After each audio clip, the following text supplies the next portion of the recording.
सामीन कोलिन एक ऐसा मुरक्कब है जिसका ताल्लुक ज़हनी सलाहियत को बेहतर करने और हमारे अंदर बेचैनी कम करने से होता है। लेकिन क्या आप इसकी मुनासिब मिकदार हासिल कर रहे हैं? शायद इससे पहले आपने कोलिन के बारे में ना सुना हो, लेकिन मुतालात से ये बात सामने आई है कि हमारी ज़िंदगी के मुख्तलिफ मराहिल में ये हमारी सेहत के लिए बहुत ज़रूरी है। कोलिन ना तो विटामिन है और ना ही मिनरल है, बल्कि ये नामियाती मुरक्कब है जो कि इंसान के सेहतमंद आसाबी निज़ाम के लिए इंतहाई ज़रूरी है।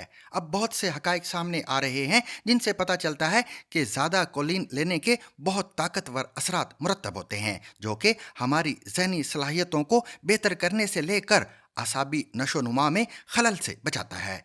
ये हाइपर एक्टिविटी डिसऑर्डर ADHD और पढ़ने लिखने में मुश्किलात जैसे अमराज रोकने में मददगार साबित होता है। ये ऐसी ग़िज़ा है जो कि इंसान की आसाबी नशोनुमा में अहम किरदार अदा करती है। Good morning.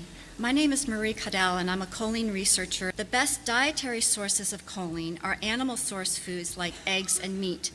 However, consumers are often advised to limit these foods in their diet. एक तहकीक में ये सामने आया है कि ऐसे बच्चे जिनकी माएँ उनकी पैदाइश से पहले हमल के दौरान कोलिन सप्लीमेंट्स ले रही थीं, उनमें पैदाइश के बाद बातों को समझने में तेज़ी देखी गई, जो कि सेहतमंद इल्मी कारकर्दगी का पैमाना है। सन 2020 में जानवरों पर 38 और इंसान पर की जाने वाली 16 तहकीकात में ये नतीजा अखज़ हुआ कि कोलिन के सप्लीमेंट दिमाग की नशोनुमा में अहम किरदार अदा करते हैं। बहरहाल फ़कत जानवरों पर की जाने वाली हालिया तहकीकात कोलिन और इस्तदलाली अहलियत में बेहतरी के मजबूत ताल्लुक को ज़ाहिर करती है। इस तहकीक में सप्लीमेंट की किसी मखसूस मिकदार को वाज़े नहीं किया गया, ताहम कहा गया है कि इंसानों पर की जाने वाली तहकीकात में कोलिन की रोज़ाना की बुनियाद पर 930 मिलीग्राम कोलिन इस्तेमाल की गई थी।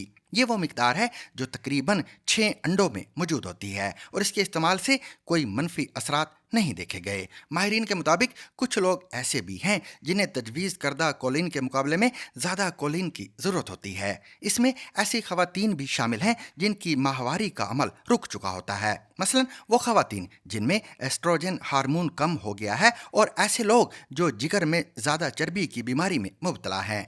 डर्बी शायर का कहना है कि हम ये भी जानते हैं कि इंसानों में मुख्तलिफ जीनियाती खसूसियात होती हैं, इसलिए कुछ लोगों को दूसरों के मुकाबले में कोलिन की ज़्यादा ज़रूरत होती है। डर्बी शायर ने इससे पहले Marlow foods, the meat advisory panel, the health supplement information service और ब्रिटिश एग इंफॉर्मेशन सर्विस और दीगर इदारों के लिए कंसल्टेंट के तौर पर काम किया है। माहिरीन का कहना है कि जब हम वो खुराक खाते हैं जिसमें कोलिन मौजूद हो तो वो बाआसानी हमारे खून में शामिल हो जाती है। ताहम बहुत सी तहकीकात में ये सामने आया है कि हम में से बहुत से लोग कोलिन की ज़रूरी मिकदार नहीं ले रहे। एक मुताले में ये सामने आया है कि अमेरिका में फ़कत 11% बालिग अफराद कोलिन को उतनी मिकदार में ले रहे हैं जितनी की तजवीज़ की गई है। कोलिन का एक और ताकतवर ज़रिया अंडे हैं। यहाँ एक तशवीश ये भी है कि वो लोग जो फ़कत सब्ज़ी खाते हैं वो शायद इस ग़िज़ा को मुनासिब मिकदार में नहीं ले रहे, अगरचे बहुत तरक्की याफ्ता ममालिक में बहुत से ऐसे पौधे हैं जो कि कोलिन सप्लीमेंट का एक बड़ा ज़रिया है। एक तहकीक से पता चला है कि वो लोग जो अंडे खाते हैं उनमें अंडे ना खाने वालों के मुकाबले कोलिन की मिकदार दुगनी होती है। माहिरीन ने यह नतीजा अखज़ किया है कि रोज़ाना की बुनियाद पर मुनासिब मिकदार में कोलिन लेना अंडे खाए बगैर या फिर सप्लीमेंट के बगैर इंतहाई मुश्किल है। माहिरीन के मुताबिक जो लोग अपनी डाइट प्लान कर रहे हैं उन्हें EFSA ने रोज़ाना 400 ग्राम कोलिन की तजवीज़ दी है।